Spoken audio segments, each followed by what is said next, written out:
घर में रोग, घर में कर्ज और घर में कलह है। ये तीन बातें कुछ ऐसी हैं जो अक्सर हर घर में मिल जाया करती हैं और हम काफी प्रयास के बाद भी इनसे छुटकारा नहीं पा सकते। बहुत से उपाय करते हैं परंतु हमें इसका लाभ प्राप्त नहीं होता। यूं तो ठीक है कि हम अपने मनोबल को पक्का बनाएं।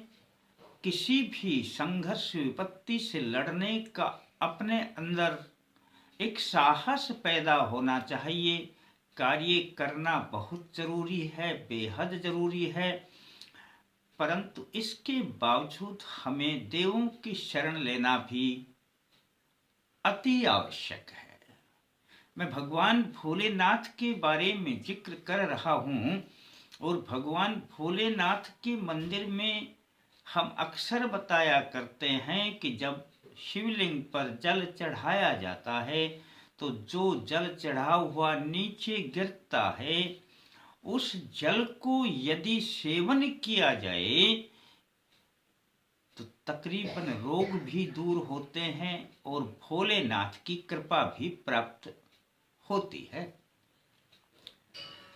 परंतु अक्सर ऐसा हुआ करता है कि कोई भी व्यक्ति काम करने वाला है या समय नहीं मिल पाता है, भोलेनाथ के मंदिर में नहीं जा पाता, तब मैं आज आपको एक ऐसा उपाय बताऊंगा, ऐसा मंत्र बताऊंगा। भगवान भोलेनाथ का यदि यह मंत्र पढ़कर इस क्रिया को करेंगे तो समझ लेना, जो मैंने बताया है कि घर में रोग, घर में कलह, घर में कर्ज, इन सभी से छुटकारा मिलना लग जाएगा। हालांकि काम तो करना पड़ेगा, पर आपको कोई ना कोई काम के लिए ऐसे रास्ते मिल जाएंगे कि आपको इन सब से मुक्ति मिल जाएगी।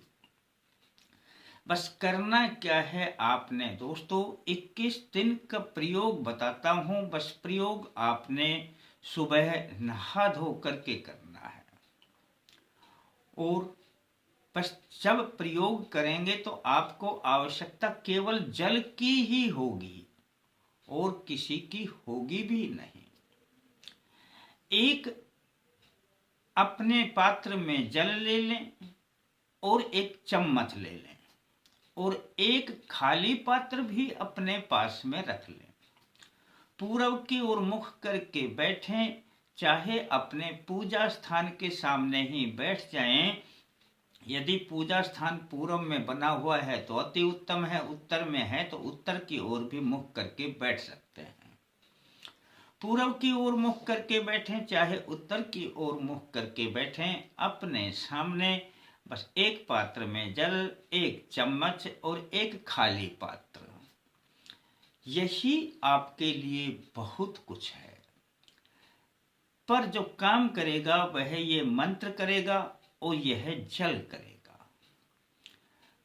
मंत्र को आपने याद कर लेना है। मंत्र बड़ा आसान है। सबसे पहले तो मैं आपको मंत्र ही बता देता हूं।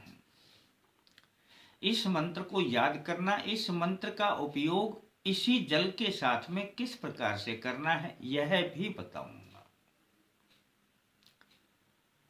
पहले मंत्र सुन लीजिए। ओम भूः पुरुषं सांबे सदाशिवं नित्यं ध्यायामि प्रसन्नं भवेत्। ओम भूः पुरुषं सांबे सदाशिवं नित्यं ध्यायामि प्रसन्नं भवेत्। मंत्र आपकी स्क्रीन पर भी मिल जाएगा और मंत्र डिस्क्रिप्शन में भी मिल जाएगा। बस अब आपने करना क्या है, सबसे पहले अपने चम्मच से सीधे हाथ में एक चम्मच जल डाल लेना है और जल डालने के बाद ये जो मंत्र बोला है मैंने, इस मंत्र को पढ़ना है। पढ़ करके और इस जल को अपने ऊपर छिड़क लेना है। अब आपने फिर से 1 चम्मच जल लेना है, अपने सीधे हाथ में यानी दाहिने हाथ में रखना है, मंत्र पढ़ना है यही, और जल को पी लेना है। फिर से चम्मच जल रखना है, फिर मंत्र पढ़ना है और फिर से जल को पी लेना है। फिर से आपने जल डालना है 1 चम्मच, मंत्र पढ़ना है और जल को पी लेना है। यानी 3 बार आपने इस मंत्र से 1-1 चम्मच जल पीना है। अब आप इस हाथ को धो लेना, चम्मच से ही धो लेना, हाथ साफ हो गया। अब आपका कार्य शुरू होता है दोस्तों। अब आपके पास खाली पात्र है और एक पात्र में जल भरा हुआ है और चम्मच है। अब आपने 1 चम्मच जल डालना है अपने सीधे हाथ में, मंत्र पढ़ना है और इस जल को खाली पात्र में छोड़ देना। इसी प्रकार से आपने फिर जल इस हाथ में, सीधे हाथ में, दाहिने हाथ में डालना है 1 चम्मच, मंत्र पढ़ना है और खाली पात्र में डाल देना। दोस्तों अब आप पूछेंगे कि अब हम ये कितनी बार डालें। दोस्तों यह कितनी ही बार हो जाओ, 2 मिनट 3 मिनट या जब तक आपका जल है अपने पास में, पात्र में है, तब तक करते रहे। जल लिया, हाथ में रखा, मंत्र पढ़ा और खाली पात्र में छोड़ दिया। इस प्रकार से छोड़ना है दोस्तों। जैसे इसमें जल है तो ऐसे करके आगे से यूं करके खाली पात्र में छोड़ना है। जब आपकी 2, 3, 4 मिनट में या तो ये जल पूरा हो जाए या जल ज्यादा ले रखा है तो कोई बात नहीं, 2, 3, 4 मिनट जितना आप कर सके कर लेना।